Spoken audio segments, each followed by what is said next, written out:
Sa ngalan ng Ama at ng Anak at ng Espiritu Santo. Amen. Sumainyo ang Panginoon. At sumainyo rin. Aminin natin ang ating mga kasalanan upang maging marapat tayong gumanap sa banal na pagdiriwang.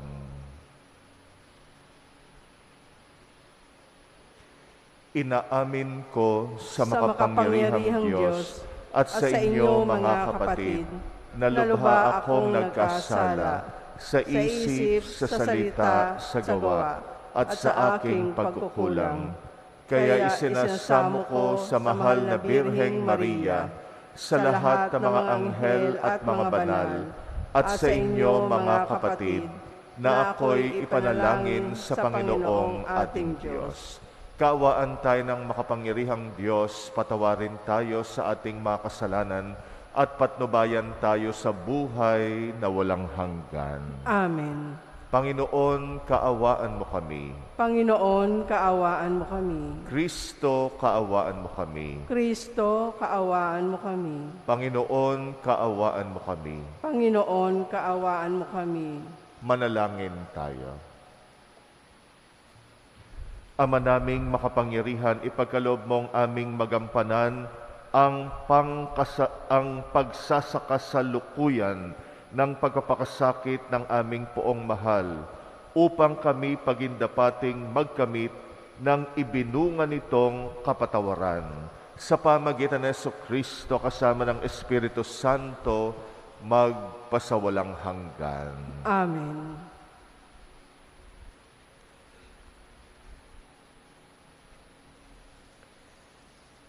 Pagbasa mula sa aklat ni Propeta Isaias.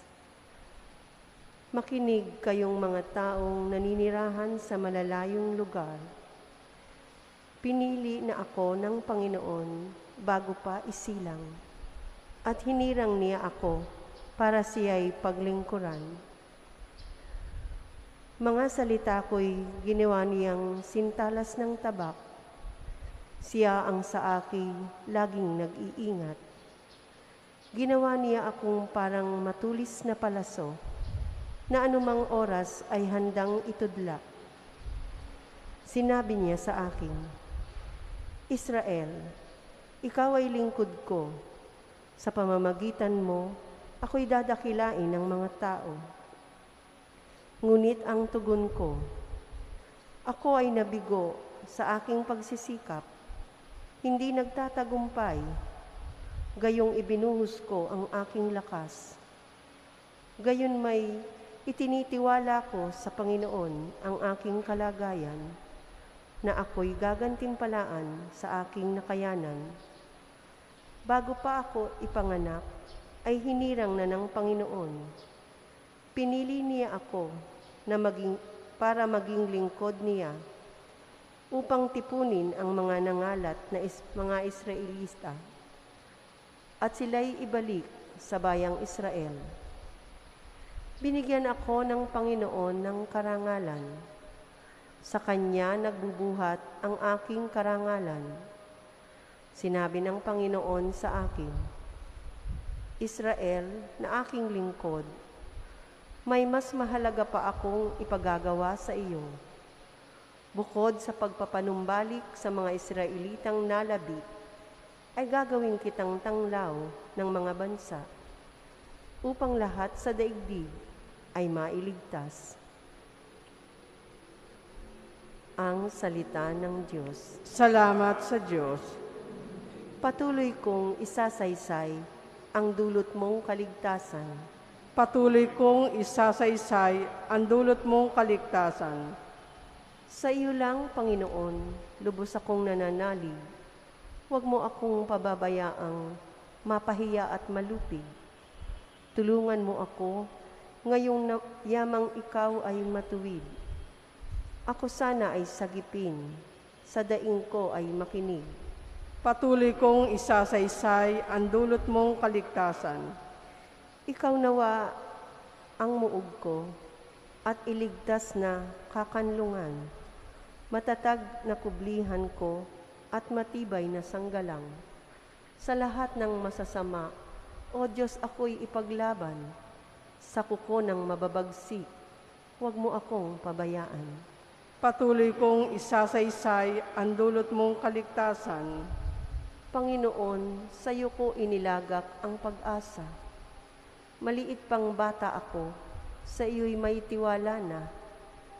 Sa simula at mula pa, wala akong inaasahang mag-iingat sa sarili, kundi tanging ikaw lamang.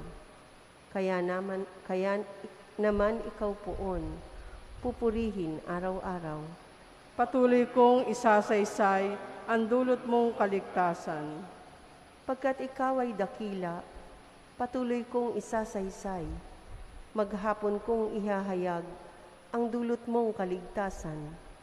Sa pulot pa sa pagkabata, ako'y iyong tinuruan, hanggang ngayoy sinasambit ang gawa mong hinangaan. Patuloy kong isasaysay ang dulot mong kaligtasan. Luwalhati at papuri sa iyo, O Kristo, tagapagligtas ng sanlibutan. Tayo pong lahat, nagpupuri kami sa iyo, Hari naming Hesukristo, masunuring kang kordero sa katubusan ng tao, hain sa krus ang buhay mo. Luwalhati at papuri sa iyo, O Kristo, tagapagligtas ng sanlibutan. Sumainyo ang Panginoon. At sumainyo rin.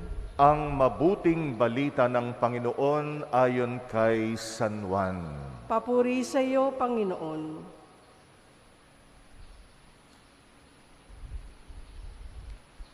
Noong panahong iyon, habang nakahilig kasama ng kanyang mga alagad, nagugulumihanang sinabi ni Jesus, "Tandaan ninyo, ako'y ipagkakanulo ng isa sa inyo." Nagkatinginan ang mga alagad. Hindi nila alam kung sino ang kanyang tinutukoy. Ang alagad na minamahal ni Jesus ay nakahilig na kalapit niya. Kinalabit siya ni Simon Pedro at sinabi, "Itanong mo kung sino ang tinutukoy niya." Kaya humilig siya sa dibdib ni Jesus at itinanong, "Panginoon, sino po ba ang tinutukoy ninyo?" Sumagot si Jesus, "Ang ipagsawsaw ko ng tinapay, siya na nga." At nang maisawsaw ang tinapay, ibinigay niya ito kay Judas na anak ni Simon Iscariote. Nang matanggap na ni Judas ang tinapay, si Satanas ay pumasok sa kanya. Sinabi ni Jesus, "Gawin mo na ang gagawin mo." Ngunit isa man sa mga kasalo niya ay walang nakaalam kung bakit niya sinabi ito, sapagkat si Judas ang nag-iingat ng kanilang salapi. Inakala nilang pinabibili siya ni Jesus ng kakailanganin sa pista o kaya'y pinapaglilimos sa mga dukha. Nang makain na ni Judas ang tinapay, siya'y umalis. Gabi na noon. Pagkaalis ni Judas, ay sinabi ni Jesus, "Ngayoy mahahayag na ang karangalan ng Anak ng Tao at mahahayag din ang karangalan ng Diyos sa pamagitan niya. At kung mahayag na ang karangalan ng Diyos, ang Diyos naman ang maghahayag ng karangalan ng Anak at gagawin niya ito agad. Mga anak, kaunting panahon na lamang ninyo akong makakasama. hahanapin ninyo ako. Ngunit sinasabi ko sa inyo ngayon ang sinabi ko sa mga Hudyo, hindi kayo makapupunta sa paroroonan ko.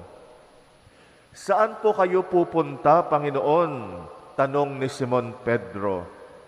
Sumagot si Jesus, sa paroroonan ko ay hindi ka makasusunod ngayon, ngunit susunod ka pagkatapos. Bakit po hindi ako makakasunod sa inyo ngayon? Tanong ni Pedro. Buhay ko man ay iaalay ko dahil sa inyo. Sumagot si Jesus, iaalay mo ang iyong buhay dahil sa akin? Tandaan mo, bago tumilaok ang manok, 3 beses mo akong itatatwa. Ang mabuting balita ng Panginoon. Pinupuri ka namin, Panginoong Hesukristo. Pinahiwatig ni Jesus ang magiging pagtataksil na gagawin sa Kanya ng 2 niyang alagad. Una, yung pagkakanulo na gagawin ni Judas sa Kanya. Ikalawa, ang pagtatatwa ni Pedro sa Kanya. Parehong pagtataksil sa Panginoon. Magkaiba yung dalawa.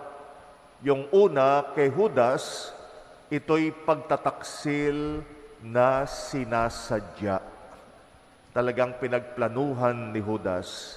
Talagang ginusto niya. Talagang sinadya niya na ipagkanulo ang Panginoon. Kaya nga yung ganitong uri ng pagtataksil, mas mabigat dahil ito ay sinadya. May mga kasalanan din tayo sa Panginoon, mga uri ng pagtataksil sa Kanya na sinadya talaga natin. Kaya yung mga ganyang kasalanan mabibigat. Para harapin ang ganyang uri ng kasalanan, kailangan mag-usisa tayo ng husto ng ating konsyensya. Baka yung konsyensya natin kinakalawang na. Yung konsyensya natin may diferensya. Kailangan kalampagin. Kaya nga maraming mga tao talagang sinasadya yung kanilang pagkakasala. Kaya si Judas, kinakatawan niya yung pagtataksil sa Panginoon na bunga ng kanyang desisyon. Sinadya niya talaga. Ginusto niya talaga. Pinagplanuhan niya. Si Pedro nagtaksil din sa pamagitan ng pagtatatwa. Ipinahiwatig ni Jesus na itatatwa siya ni Pedro 3 beses bago tumilaok ang manok. Yung pagtataksil na nagawa ni Pedro, bunga naman ng kahinaan, hindi sinasadya. Kaya meron tayong mga kasalanan, hindi naman talaga natin buong-buong ginusto, pero nagagawa natin dahil sa kahinaan natin, dahil sa karupukan natin. Dahil tayo'y marupok, tayo ay hindi perpekto, sa kalooban natin, meron tayong mga tinatawag na tendencies, mga inclination, mga inclinasyon sa pagkakasala. Maraming mga kasalanan din natin, bagamat kasalanan pa rin, hindi dapat baliwalain, pero bunga ng kahinaan natin. Katulad ni Pedro, si Pedro padalos-dalos. Si Pedro ay kung mangako, akala mo, mahilig magbida si Pedro. Yung bugso ng damdamin niya, ganun na lamang. Kaya sabi niya, hindi ako makakasunod sa inyo, buhay ko man, ibibigay ko sa inyo, Panginoon. Ngayon din. Kaya nga sabi sa kanya ni Jesus, ibibigay mo, bago tumilaok ang manok, itatatwa mo ako 3 beses. Kaya ito yung uri ng kasalanan ni Pedro. Bugso ng kanyang kahinaan. Bugso ng kanyang pagiging padalos-dalos. bugso ng kanyang karupukan. Ngunit kasalanan pa rin at hindi dapat baliwalain. Yung mga ganitong kasalanan, kailangan haharapin natin yung sarili natin. Lahat tayo merong diferensya. Lahat tayo may mga kahinaan. Lahat tayo merong mga dapat iproseso. Marami sa atin magagalitin. At yung pagiging magagalitin habang buhay na nating papasanin. Ang mahalaga lang, makontrol mo yung pagiging magagalitin mo. Na kapag ikay nagalit, huwag kang makapagsalita ng masama, hindi mo masaktan yung taong nagagalit ka. May mga tao na hindi na maalis yung kanilang pagiging magagalitin. Pero pwedeng kontrolin para hindi magkasala. At marami pang iba na marami tayong mga kahinaan, karupukan, imperfection na kailangan lang nating matutunang kontrolin at patuloy na iproseso. Yan ay kahinaang tataglayin natin habang buhay. Pero hindi kailangan na makagawa tayo ng kasalanan dahil sa mga kahinaang ito. Kailangan lang ng willpower. Ito ang kasalanan ni Pedro. Marami sa atin, ganito rin yung pagkakasala. Pero sa dalawang kasalanan na ito, mahalagang mapagsisihan natin. Sakaling magkasala man tayo na sinasadya natin o magkasala na hindi naman sinasadya, mahalaga na wag nating babaliwalain. Lahat ng uri ng kasalanan natin, kailangan nating pagsisihan at kailangang maiproseso. Kaya nga itong panahon ng Kwaresma, panahon ng pag-uusisa natin ng ating sarili. Anong mga kasalanan ang sinadya kong gawin? Anong mga kasalanan na bunga ng aking kahinaan? Di ko sinasadya pero nagawa ko pa rin. Kaya nga itong karanasan natin ng pagkakasala, patuloy nating iproseso sa ating sarili upang tayo ay maging palapit ng palapit sa kabanalang nais ng Panginoon sa atin. Pagdasal natin ang bawat isa, kahit kaming mga pare, may mga kahinaan, alam namin na naoobserbahan nyo yan. Hindi naman kami mga perpektong tao, lahat tayo may mga kahinaan na kailangan lang natin patuloy na iproseso para hindi mangyari na dahil sa mga kahinaan natin ay magkasala tayo sa Panginoon at sa isa't isa.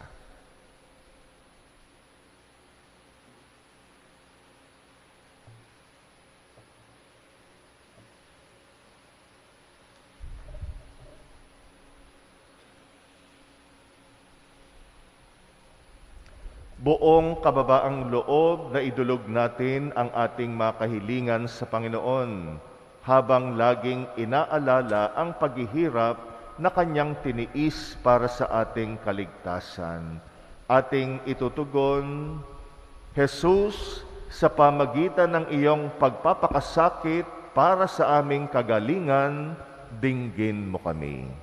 Jesus, sa pamamagitan ng iyong pagpapakasakit para sa aming kagalingan, dinggin mo kami. Ang mga ipinagkanulo ng kanilang mga kaibigan, naway hindi magkimkim ng hinanakit. Manalangin tayo sa Panginoon. Jesus, sa pamamagitan ng iyong pagpapakasakit para sa aming kagalingan, dinggin mo kami. Ang mga makasalanan, naway hindi panghinaan ng loob, bagkus maghangad ng kapatawaran sa pamamagitan ng sakramento ng pagkukumpisal. Manalangin tayo sa Panginoon. Jesus, sa pamamagitan ng iyong pagpapakasakit para sa aming kagalingan, dinggin mo kami. Ang mga nagdurusa, naway magkaroon ng lakas upang tiisin ang kanilang mga pasanin sa buhay. Manalangin tayo sa Panginoon. Jesus, sa pamamagitan ng iyong pagpapakasakit para sa aming kagalingan, dinggin mo kami. Ang mga may sakit, naway iugnay ang kanilang paghihirap kay Kristo upang maranasan nila ang kapayapaan ng loob. Manalangin tayo sa Panginoon. Jesus, sa pamagitan ng iyong pagpapakasakit para sa aming kagalingan, dinggin mo kami. Ang mga yumao, naway pagkalooban ng lugar sa kaharian sa langit. Manalangin tayo sa Panginoon. Jesus, sa pamagitan ng iyong pagpapakasakit para sa aming kagalingan, dinggin mo kami. Tahimik nating idalangin ang mga personal nating kahilingan. Patuloy nating alalahanin ang mga kapatid nating humihiling ng ating dasal, lalo na ang mga may mabibigat na pagsubok sa buhay. Patuloy din nating ipagdasal ang mga kapatid nating nagpapamisa sa pagdiriwang na ito.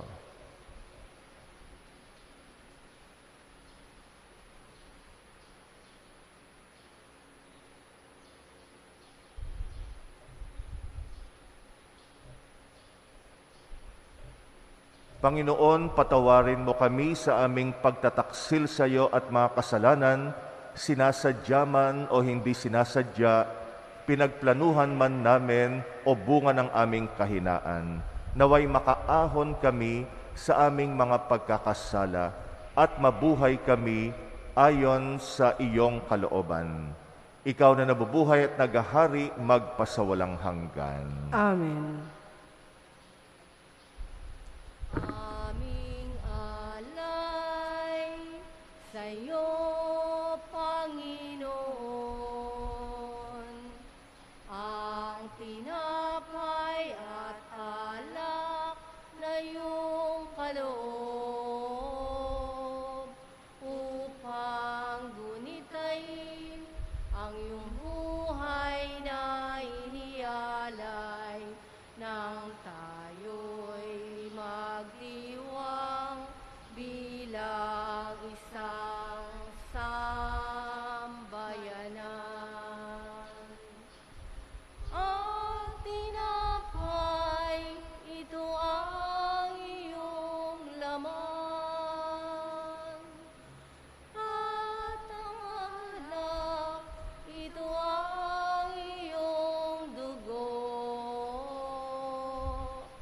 Laman mo inihain upang lahat ay buhayin. Dugo mo ang dumanak ng lahat ay mapatawad.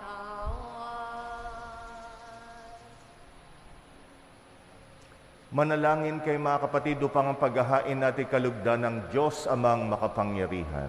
Tanggapin nawa ng Panginoon itong paghahain sa iyong mga kamay, sa kapurihan niya at karangalan, sa ating kapakinabangan at sa buong sambayanan niyang banal. Ama naming lumikha, tunghayan mong mga alay ng iyong angkan na ginawa mong magkasalo-salo sa paghahaing banal. Ipagkaloob mong ang kaganapan nito ay aming makamtan sa pamagitan ng Jesucristo kasama ng Espiritu Santo magpasawalang hanggan. Amen. Sumainyo ang Panginoon. At sumainyo rin. Itaas sa Diyos ang inyong puso at diwa. Itinaas na namin sa Panginoon. Pasalamatan natin ang Panginoong ating Diyos. Marapat na siya ay pasalamatan. Ama naming makapangyarihan, tunay ngang marapat na ikay aming pasalamatan sa pamagitan ng Jesucristong aming Panginoon. Nababanaagan na namin ang pagdiriwang sa kanyang pagpapakasakit at pagkabuhay.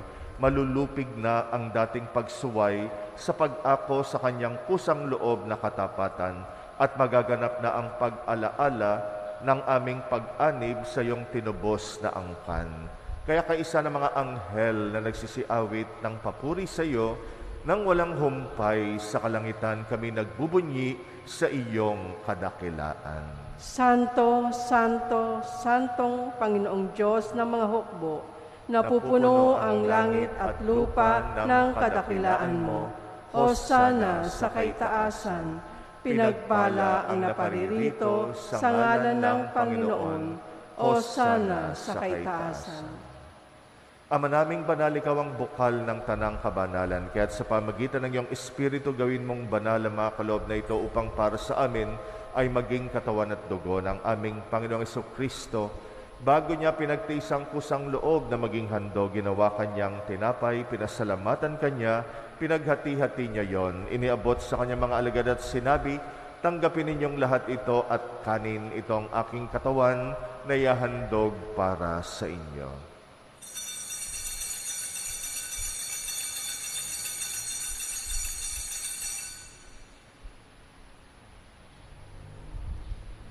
Gayun din naman nang matapos ang hapunan, hinawakan niya ang kalis, muli kanyang pinasalamatan, iniabot niyang kalis sa kanyang mga alagad at sinabi, tanggapin ninyong lahat ito at inumin, ito ang kalis ng aking dugo, ng bagot walang hanggang tipan, ang aking dugo na ibubuhos para sa inyo at para sa lahat, sa pagpapatawad ng mga kasalanan, gawin ninyo ito sa pag-alala sa akin.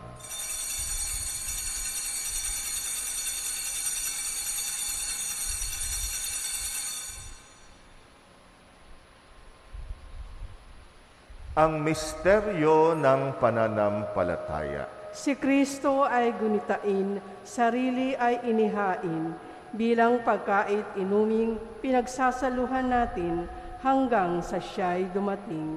Ama, ginagawa namin ngayon ang pag-alala sa pagkamatay at muling pagkabuhay ng iyong anak, kaya't inaalay namin sa iyo ang tinapay na nagbibigay buhay at ang kalis na nagkakaloob ng kaligtasan. Kami nagpapasalamat dahil kami iyong minarapat na tumayo sa harap mo para maglingkod sa iyo.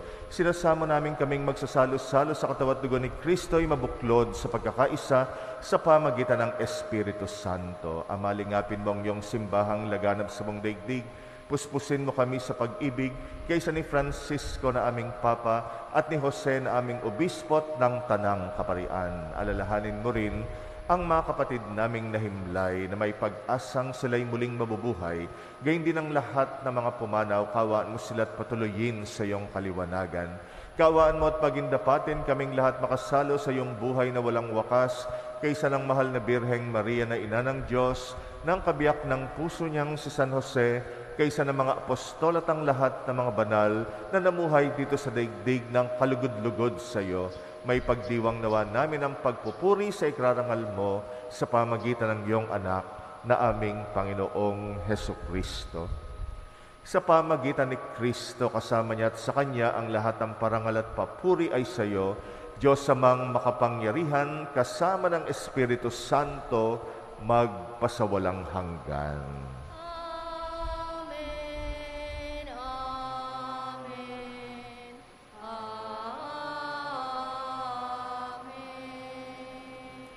Manalangin tayo sa ating Ama sa Langit, alinsunod sa turo sa atin ng Panginoong Jesus. Ama namin, Sumasalangit ka, sambahin ang ngalan mo, mapasa amin ang kaharian mo, sundin ang loob mo dito sa lupa para nang sa langit. Bigyan mo kami ngayon ng aming kakanin sa araw-araw.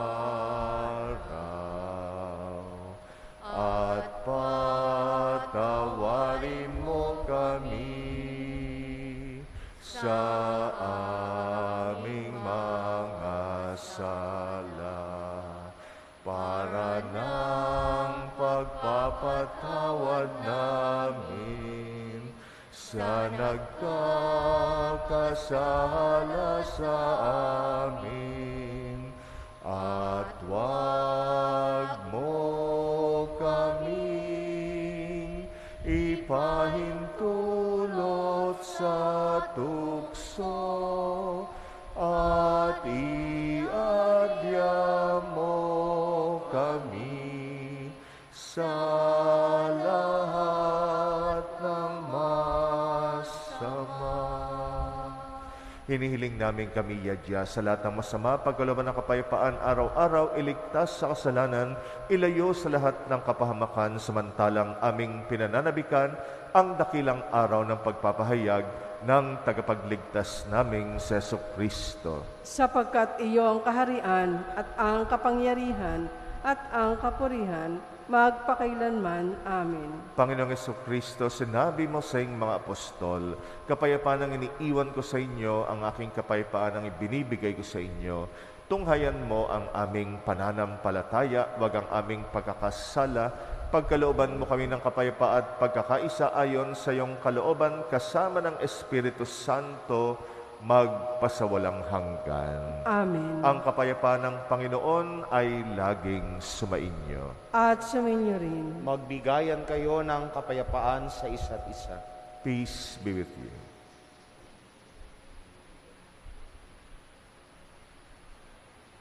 Pero ng Diyos na nag-aalis ng mga kasalanan ng sanlibutan, maawa ka sa amin. Kordero ng Diyos na nag-aalis ng mga kasalanan ng sanlibutan, Maawa ka sa amin. Kordero Ng Diyos na nag-aalis ng mga kasalanan ng sanlibutan. Mo sa amin ang kapayapaan mo.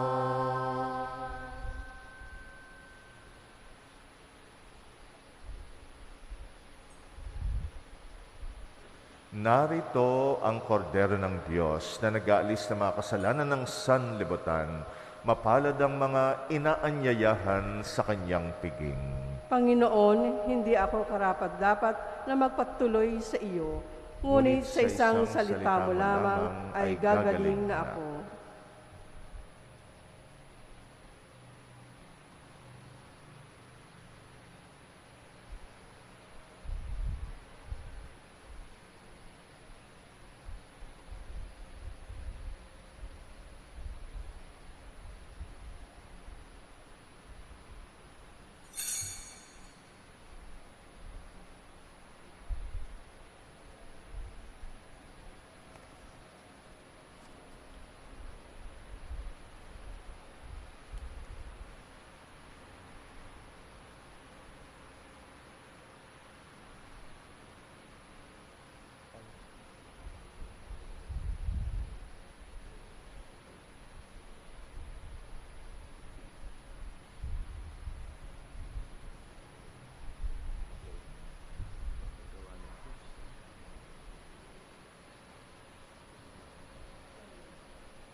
Manalangin tayo.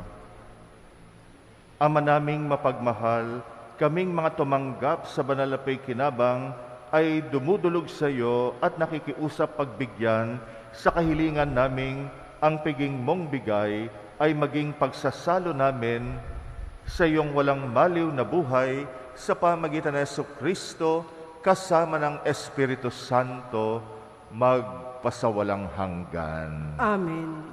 Sumainyo ang Panginoon At sumainyo rin. at pagpalain kayo ng makapangyarihang Diyos, Ama at Anak at Espiritu Santo. Amen. Tapos na ang misa, humayo kayong taglay ang kapayapaan ni Kristo. Salamat sa Diyos.